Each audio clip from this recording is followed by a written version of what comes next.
Hello, welcome to Inspiring Women with ADHD. I'm Renee Allen, in case you need my whole name, and I'm the host of this podcast. I thought it might be nice to do a series of podcasts, of episodes with a similar theme and, a 5-part series. It's so very organized of me. I'm not much of a planner. Well, I am. I like to plan trips. I like to plan for holidays. I like to plan out what I'm going to be doing, what I'm committing to, stuff like that. But when it comes to a creative process, I feel kind of locked in if I plan something. So at least that's what I've learned about myself with teaching yoga. I do a lot better if I go in with a general idea and figure it out as I go. And it's worked better for me than coming in with a strict idea. My brain doesn't work well that way. I end up, I don't know, just feeling like maybe it's not the best idea. I second guess myself and I change my mind. So I like to have some spontaneity. But with this, there's some things that I love to share with you. And I thought, why not do it in a little series that goes together? So if you want to listen to them all at once, you can learn as they go. Just like last week, I talked about outer distractions one day and inner distractions the next. And that wasn't really a series, but they were very closely related. And this is similar, but it's in 5 parts instead of 2. So this is about mindfulness of what's going on in our minds as far as figuring out ourselves and kind of the self-talk that you give yourself. Give yourself self-talk. The messages that you give to yourself. If you're supportive, if you're not, that kind of thing.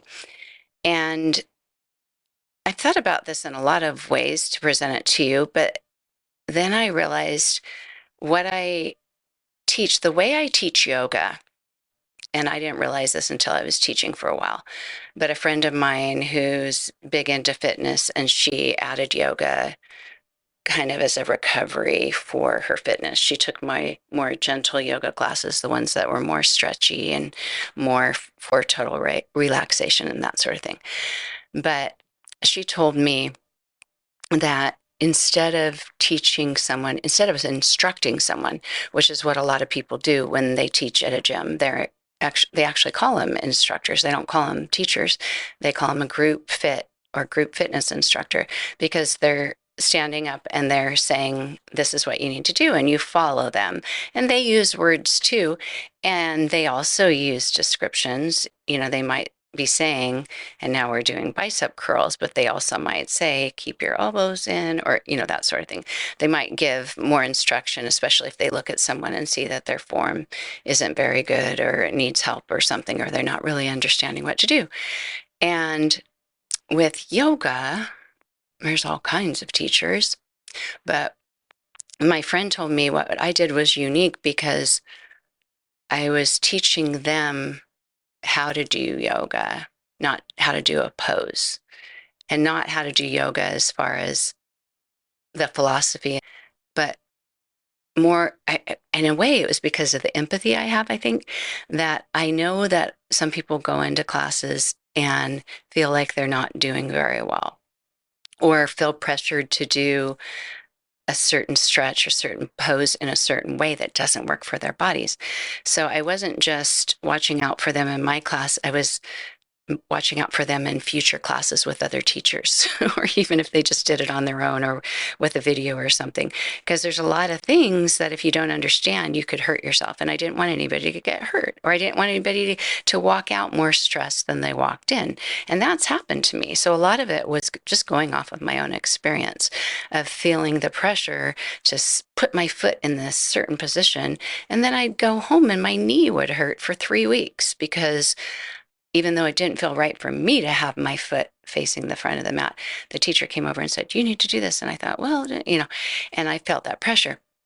So weaving into my teaching is a lot of telling people whatever conversation may be going on in their mind about what they can do or what they can't do, or how they can feel good about themselves. So it's all that self-talk, and it's really what we do to measure whether something's safe, comfortable, unsafe, right, not right. That's what we do in life. But when we go into class, as I get older, I'll go into a kickboxing class or something and feel like, oh, I need to kick like she's kicking or something.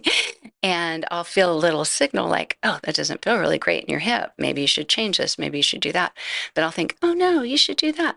And I'm not blaming it on the teacher at all. I'm blaming it on myself for not listening or not supporting myself or not trusting myself. So back to this mindfulness, what I'm going to pattern these episodes on is how I approach yoga, or how I teach people to do yoga. And I actually made a handout, on a website. It's not more of a handout, it's a page, or you can print it out. But it's basically a page that are 5 steps to doing yoga if you've got a scattered mind. And so that's the thing, is a lot of people can't go into a yoga class because their mind's so busy they can't relax. But they also just have all these conversations going on in their mind because what they are doing in their body isn't working for their bodies. And so basically, this is based on that framework, because that's how I learned to work with the thoughts that are in my mind. And I'm going to share them with you. This doesn't have to have anything to do with yoga for you, but it's just about whatever you do in your life. Whatever you're doing each day, you could apply it to pretty much anything, decisions you're making, or how you feel about yourself. So the first thing, and that's today's, is let go of your expectations. Let go of your expectations.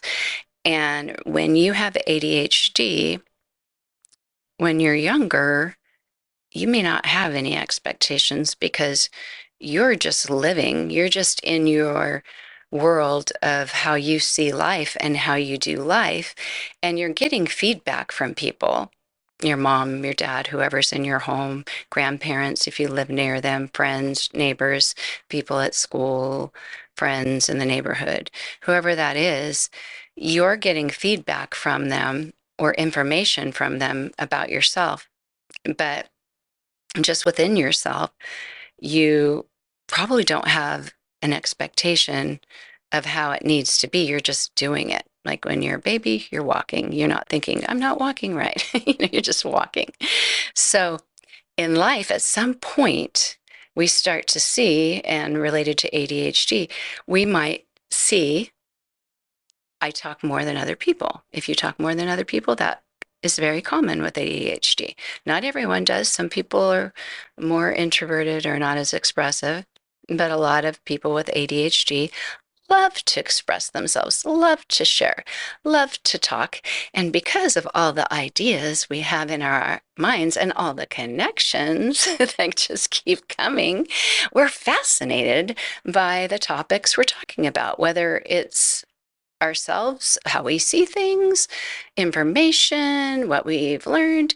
We're fascinated by that. So we find it easy to talk because the ideas are there. They just keep coming, and we keep thinking of more. And oh, this reminds me of this, and that reminds me of that.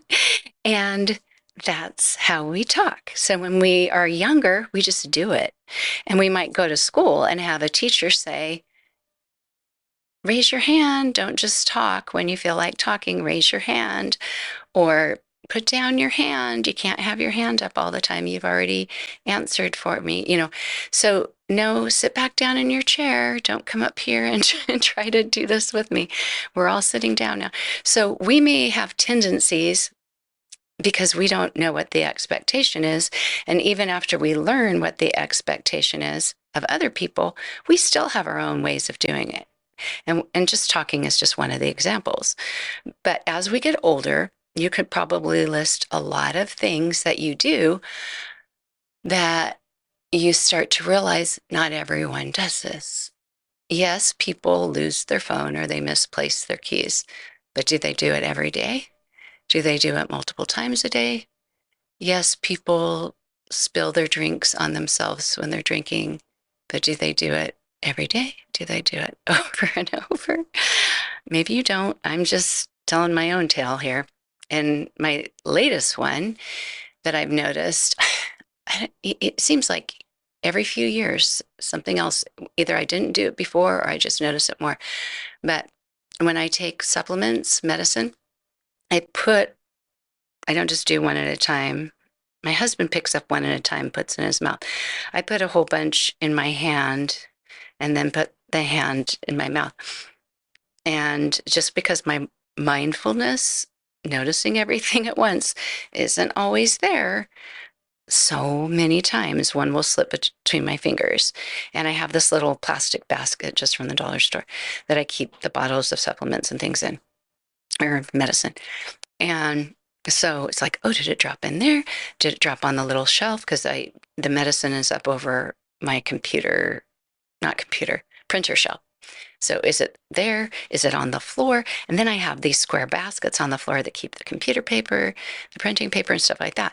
So then I'm thinking, where did it go? And I don't always care where it goes. There's usually another one in the bottle that I can get, but I do care to some point because I have grandchildren who come over. So I have to make sure it's not somewhere where they can get it unless I'm on my last one or something like that. But yeah. It's like, how does this happen all the time? So should I come up with a new system? Yeah, probably. But today it went to a whole new level that I only had one pill in my hand.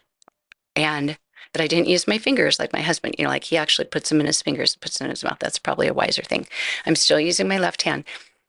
Somewhere between my hand and my mouth, my cup was in my right hand. So I can't use the right hand to use my fingers. Anyway, somewhere between my hand and my mouth, it fell out of my hand and went missing. And I have a feeling that tonight when I teach yoga, it's going to come out on the mat because I've done that before where I'm doing yoga and like a popcorn kernel I'll do a forward fold and it will come out of my top or something like that I've spilled on myself. But I looked all over. I looked on the floor. I looked on the chair. I looked in my clothes. I looked in the pockets, the inside pockets of my jacket. I did a forward fold. It's probably stuck to my skin somewhere. I don't think it reached the floor. But I've noticed at some point in my life that not everyone's doing this. Not everyone spills their drink on them when they drink. And yes, I have other methods like, a straw or the cups that have the smaller hole, but I'm not always drinking out of that. And it's a struggle. It's a struggle. But I've learned to not beat myself up about it. So that's letting go of your expectations, that you're not putting pressure on yourself to do whatever it is in a certain way. And in life, in society, that certain way is usually defined, right? Most people don't spill their drinks. I don't know if I mentioned it here before, but I remember one time I was driving in my car, and this was a cup, and now they have such large openings in the cups that you're more likely to spill. I've learned if you've got a wider opening. But this was just a clean canteen, those narrow metal water bottles. And I had water in it. And, it's just a matter of lifting it up too fast. I understand the reason for spilling on myself, but thankfully it was water. But anyway, I went to drink it, and I actually was drinking it. But I was at a stoplight, and it just went all over my shirt. And I was still at the stoplight, so I had a little time. I turned and looked at the man in the car right next to me to see if he was watching, and he was, and he kind of laughed, and I kind of laughed back. But I didn't put pressure on myself to be somebody who never spilled on myself. I understand if I'm ever in a fancy place, maybe that could be seen as a problem.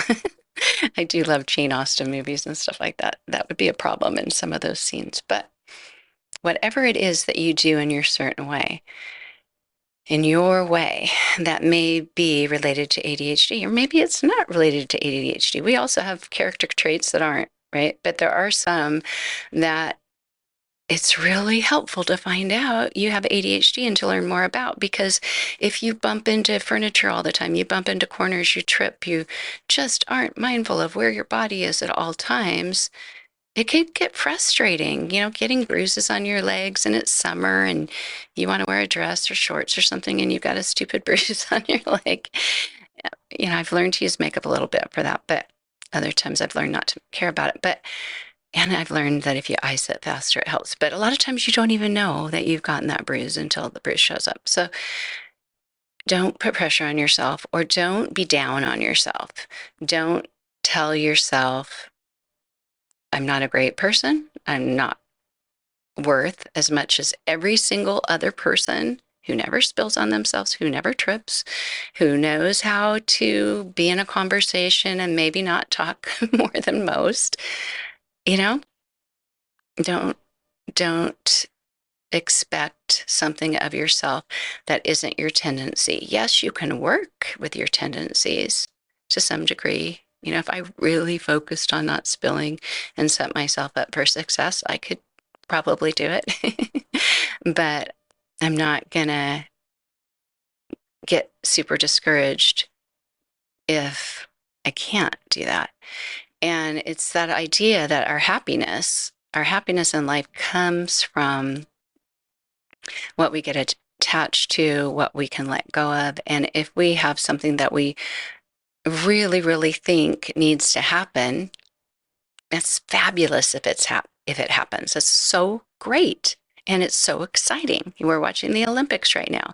It is so exciting for those people who win the medals. Some of them are disappointed with the bronze, but after watching track and field, I don't think any of them are disappointed with the bronze. They're all so fabulous. I'm sure they're happy to medal. They're happy to be at the Olympics, but obviously when they win that gold, they are so excited.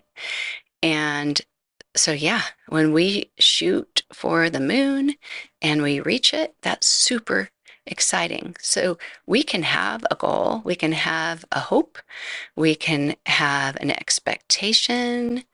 Noah Lyles just won the 100-meter. I just watched that today. I missed it actually on Sunday. Got distracted. We had a hurricane here. I watched him in the semifinals and I missed it. And so I found it and watched the whole thing today from the second they all walked into the Coliseum to the end of the show. And it was fabulous. And I haven't gone and watched clips about him, but you can see he had a mindset. He was telling himself, I am winning this thing. But obviously he didn't know. He didn't know because, I'm not going to give spoiler. I already gave a spoiler, but I won't give a spoiler if you haven't seen it because it was even greater than I thought, the win. But he had an expectation, and that mindset did help him just do that last plow to make it happen. He wouldn't have been able to do it if he hadn't trained, for sure. But that mindset, in his mind, he had an expectation. But if he hadn't won, he would have had to let go of it to find happiness, right? If his expectation was, I have to win this today, and he didn't, if he thought life isn't great anymore because I didn't win it, then he's going to go through life not having a good time. And so that's where you let go of your expectations, is when things don't go the way you hoped or the way you wish it could, or even they don't even happen in a way that's capable for you, then you're going to be a lot happier to just let go of that expectation and recognizing when you have ADHD that there are some limits. And by other people, they could be seen as lazy or scatterbrained or whatever. There could be negative connotations to what you're doing, what your output is, what your end result is. But there are times when it just doesn't work out because the challenges of ADHD are real. And even though I have found so many tools and so many methods and little hacks or whatever they are that help me, I would say once a week and maybe more depending on the week, I still hit something like yesterday. Was it yesterday? Um, no, Sunday. It was the overwhelm. And I think things were chaotic that day because we were being told here in Florida, a hurricane's coming, hurricanes coming. And and it was making my mind more chaotic. And in a way, I had a great motivation to get something done because I'd started cleaning up my closet a couple weeks before and then got to that last part. And that's always the hardest part when you've made everything pretty on the shelves, but you've still got a bunch of clutter that you haven't decided to get rid of, put somewhere else. I'd done it for a ton of stuff. I'd filled up bags and bags of stuff and put a lot of things. If there was a little video of me walking through my house, I probably did it thousands of times from room to room to room. Oh, I'll put this in this drawer. I did a lot of work. But if you were to look at my closet at the end of it and how it looked for the last 2 weeks, it might have looked like, why couldn't she get that done? Because at some point that took more brain power and I had to get myself in a different place to do that. I had to set myself up in a different way to figure out what to do with that. And so I found myself kind of in a maybe like a fog for a couple hours of anxiousness of sitting on my bed and watching the news about the hurricane and texting people and looking on the internet just mindlessly. And kept thinking the reason I had to clean out my closet wasn't because it was bugging me, although it kind of was. You always see the things that you need to get done. It kind of was bugging me. But we had a tornado warning on Sunday and on Monday. And I'm from California. We're not used to tornadoes or hurricanes. We're used to earthquakes, floods, and fires. Although I've never had a flood, but I've seen them happen in different places near where I've lived or heard about them. Anyway, earthquakes and fires were more the things, and mudslides on roads, things like that. But back to the closet is our only experience with tornadoes so far. And I didn't know to Google for when was the last tornado when we were moving to Florida. I Googled for when was the last hurricane and it said 100 years. Well, last year, same path as 100 years ago. This year, same path as 100 years ago. So maybe we're not the lucky charm that came to Florida. But anyway, we're okay. We're fine. The people on the coast near us, we're not doing as well. But my husband went and did cleanup. I know this is a total ADHD tangent. I do have self-awareness, but just thought I'd share. He did hurricane cleanup last year and went to the coastal towns. I actually had a trip planned to celebrate my mom's 80th birthday with my brothers, so I wasn't here. But he went and helped with that. And I asked him because he told me this time it's the same towns were hit as last year. And I said, did you talk to the people? Why did they choose to still live there and rebuild when this is a possibility or when this happens? And he said they say it's paradise because they live right on the Gulf Coast. They can just put their boat on the water. Hardly anyone lives there. They're just little towns that nobody wants to live in. And there's no traffic. They've got a couple stores. He said they love it. And I thought, oh, okay. So anyway, they let go of their expectation that there would be no hurricanes. Their expectation is that they can just keep living there and they'll just, go somewhere else for safety when they get plenty of warning and then come back and deal with the ramifications. But back to the tornado warning. So we had one last year and we learned that you get a little beep on your phone that says tornado watch. And that just means just be watchful for this time to that time. It might be 4 hours, it might be 6 hours. All I knew about tornadoes before this was from The Wizard of Oz. But you get a little tornado watch on your phone. And if that time ends and you don't hear anything else, you're fine. If it changes to tornado warning, then that means it can come closer to you, because a tornado watch could be, hundreds of miles wide, or whatever, and it ends up going somewhere else. So it's not even close to you. But last year, when it switched to tornado warning, I had looked into it before. Well, I should have before, when I was on a tornado watch before.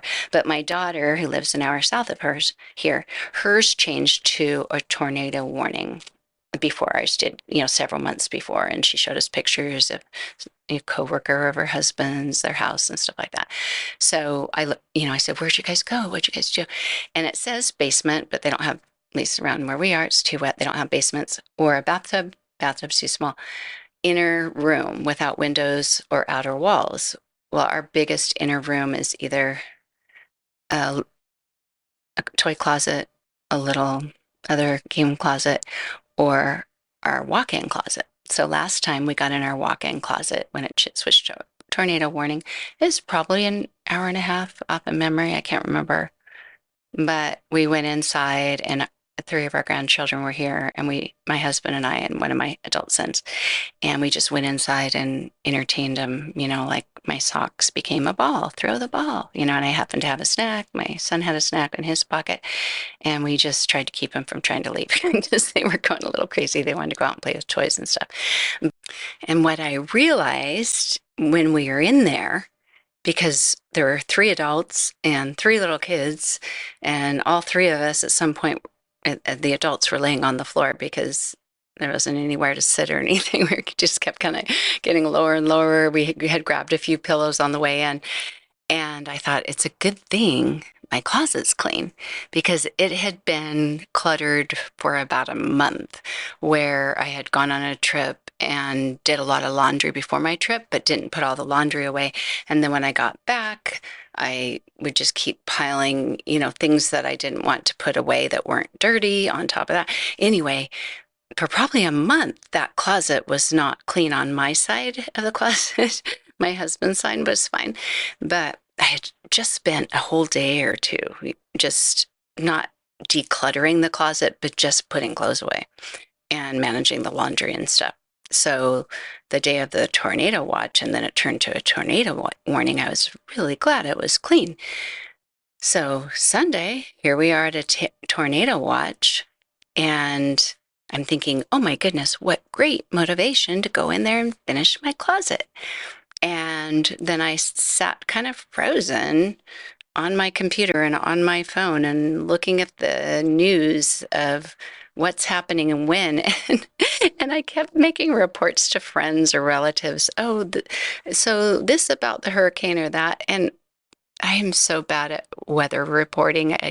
Because we're on the west side of we were actually on the east. So I kept correcting. I was getting everything wrong in my head.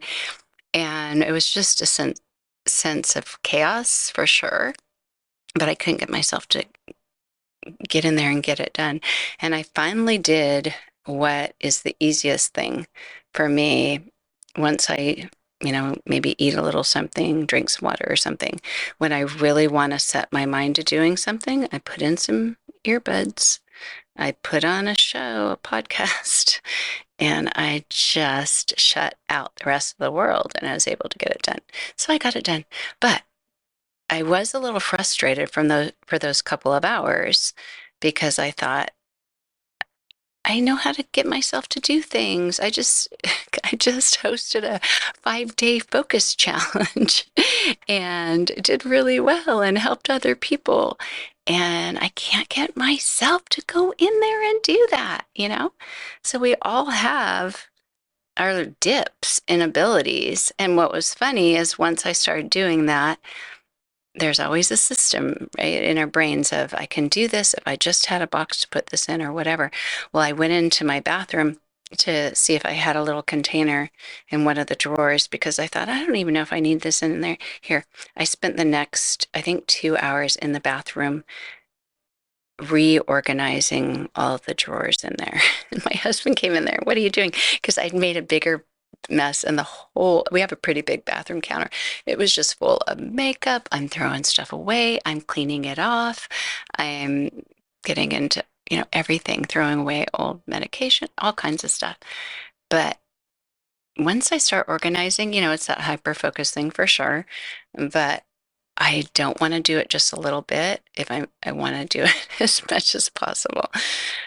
And I don't even know if it is possible to have everything organized. Maybe it is for you, but don't put pressure on yourself, or don't feel bad about yourself if you can't be 100% all the time, or like others, or what you wish you could be doing when you want to do it. And eventually you may be able to get over that hurdle. And I do have my little tools like the earbuds. I knew about them during that 2 hours when I couldn't get myself to move, but I think I just had to, let myself go through that and then do what worked and go for it. And then, of course, I'm cleaning till midnight because I can't stop.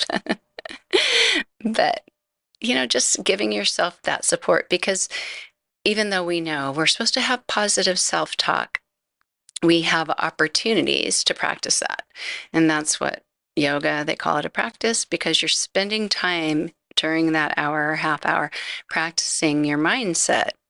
Even though you feel like, oh, I'm practicing this yoga pose, you're also practicing your mindset. And so even though you may have read a book or listened to an audiobook or listened to this podcast, and you've learned multiple times from multiple sources, and even know for yourself that you should give yourself a pass, you should not get discouraged with yourself, not think, why can't I be like this? And just use that opportunity to work through it, to get to that point of saying, okay, how can I turn this around? How can I turn this around? And at some point, maybe that day or maybe the next morning, you're in a place where you can turn it around. And I find in a yoga class, the time, at least for me, that I get distracted in my mind is when I'm doing a balance pose, because the expectation, so you're supposed to let go of your expectations, right? But your expectation in a balance pose is to be able to stand on one foot and do whatever you're supposed to do without that other foot coming back down. So whether it's a tree pose, one foot on the inside of the leg, knee out to the side, arms up high, or whatever. Even people in my classes who use the wall every time, they've got access to the wall, their hands at that wall, I can still hear them say after class, my balance is so bad, or I need to work on my balance. I didn't realize it was that bad. I can see the looks on their faces. And so I try to do what I can to help them support themselves and recognize the thoughts that are going on in their heads. So while they're doing it, instead of thinking, why can't I stand on this foot without wobbling? Why does my foot keep blowing? Or why do I have to hold on to the wall for dear life? That they're thinking of other things like, what can I do to help with this? Or what am I noticing in myself? Oh, my outer leg muscles are stronger than the inner leg muscles, and that's why my foot can't be down flat. Or whatever it is, they're observing and they're noticing more than they're judging, and more than they're criticizing themselves. And so if you let go of your expectation and just view what's happening with some curiosity, and yeah, if you get really good at something, it is discouraging. And that's probably the Olympic athlete when they are that swimmer that's just happy to have qualified, and they don't think they'll probably get a medal because their time isn't even close to the others, then they're just happy to be there. But if there's somebody who's one world champion, they know they have what is possible, what it takes to win that gold medal. And if they don't medal at all, they're going to feel like, oh, I can't believe I fell off the beam, or whatever it is. The gymnasts, they're amazingly strong to wobble on the beam like they do the balance beam and stay on. But yeah, so if we start to do better at some things and have more awareness or more focus, or have learned tools to get past the overwhelm, or you haven't tripped in so long and you're getting so much better since the last time you broke your foot, and then you trip again, it can be discouraging, because You have this hope that it wouldn't happen again, and it may happen again, but hopefully not. Or you have this hope that you could do much better because you were doing better. But letting go of that expectation to always be able to do X, Y, or Z will help if you aren't able to do that, because then you're just observing, oh, this is a time where it's harder. I wonder why it's harder. Like when I got back from my trip a few weeks ago, I don't know if you heard of that episode. I'm sure it was chaotic. I was having a hard time that week getting myself to have the same momentum that I had before I left on what I was doing with my podcast, my website, my challenge I had planned, all of that. I had this momentum. It was like this train was going, and I got back and I thought I was just going to hop back on the track and keep going with it. And none of that could happen in my brain. I was just like, oh my goodness, what's going on here? And I did observe it. I did look at it and think, what's going on? And I kept trying to just get myself there, just get myself on that train, and it wasn't happening. And the more I realized all these other things are distracting you because things that you haven't done since you've been gone need to be done first. And I really had to give myself permission to do that first. And then I was in such a better mindset to be able to do the things I'd been doing before. But being able to notice, being able to do it without a judgment, and being able to support yourself and say, you're doing great. You're doing fantastic. And laughing if you spill on yourself. That is okay. That is you. Maybe none of you spill on yourself. Let me know if you do. It'll make me feel a lot better. Feel free to email me if you want. There is a contact form on my website, but it just goes to my email. But you're welcome to email me, and I'll email you back. Unless someday I have more emails than I can possibly look at, but I doubt that's going to happen. But feel free to get in touch with me. Let me know how ADHD affects you, if you go through ups and downs, if you just feel like you're down and you are thinking, I need a lifeline. I need a little help with this, because sometimes that happens. And especially if you're new to understanding how it affects you, even if you were diagnosed when you were younger, there's not a lot of information given out. You really have to seek it. And I don't know, because I wasn't looking into it 10 years ago, but maybe there wasn't as much information available then either.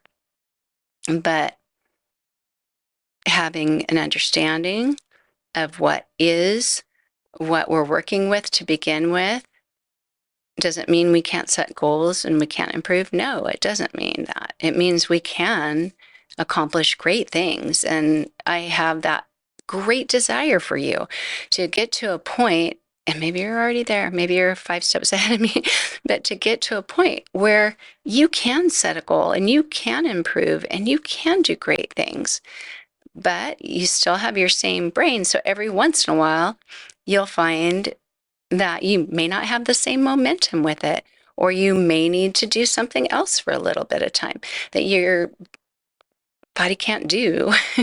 Body, mind, the whole bit can't always be at a certain level, but it can at certain times. And that's what you learn about yourself.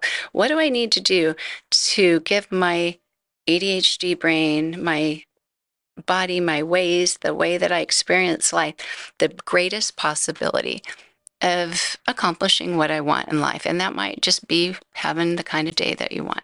And of course, things come up during the day, and sometimes it changes and we do have to go with the flow. But it doesn't mean that we can't work toward things that we can't improve.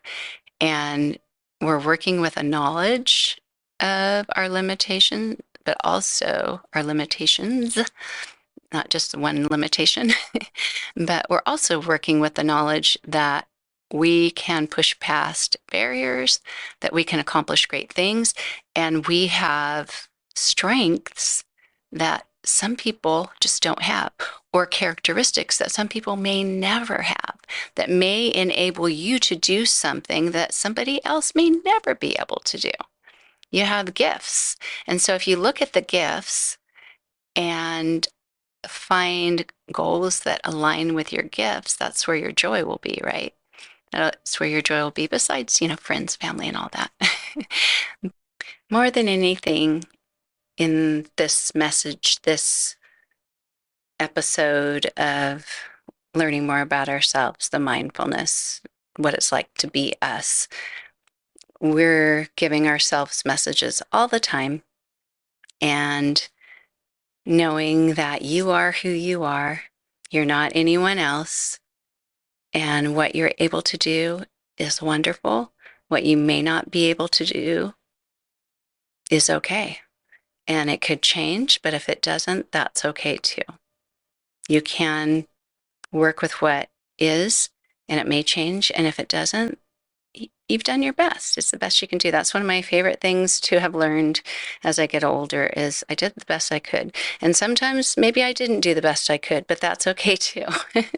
Speaking of which, not doing your best, I don't know if I made it clear that the reason I wanted to clean out my closet on Sunday, because I went around a whole loop of telling you about the previous tornado, was because we are on tornado watch on Sunday. And if we needed to go in the closet, we'd have more room.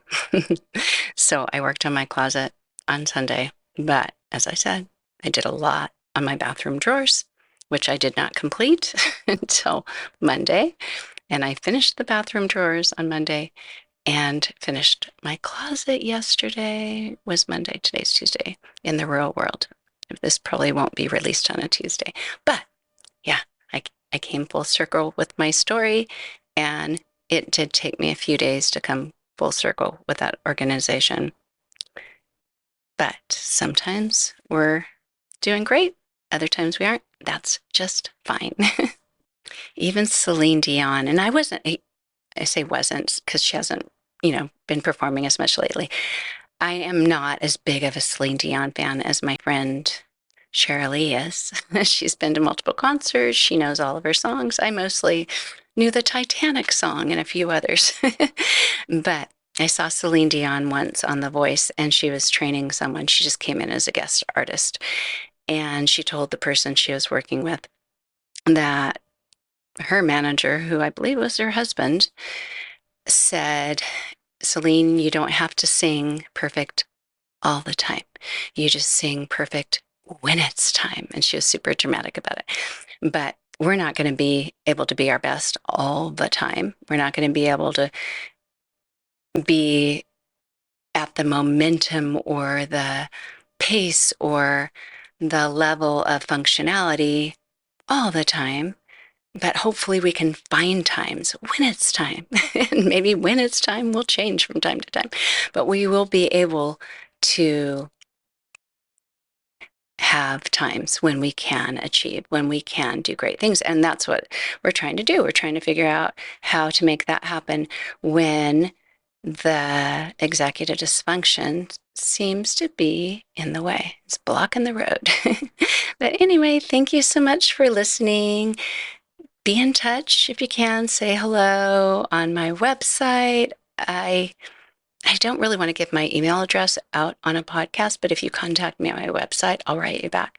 Then you'll have my email address. But let me know what you think of the episodes, if there's certain topics that you enjoy more than others. If you want to jump into my 5-day focus challenge, it's free. If you sign up now, it'll automatically enter you in to begin next Monday, but you will get a little email from me before that. And that's also on the first page of my website. And that's renee-allen.com. And thanks so much for being here. I will be back again with the second part of this 5-part series about mindfulness. Do you want a hint? The name of this one is It's Fine If You Do Something Different, which probably sounds similar to Let Go of Your Expectations. But of course, there's always more to say about each thing, right? So that'll be my next one. Thanks for being here. Bye.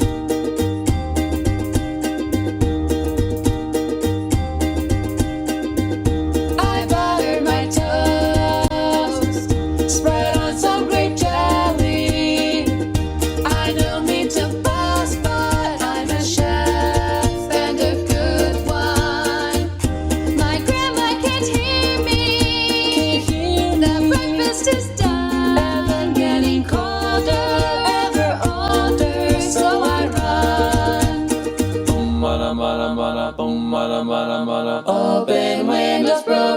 shadows.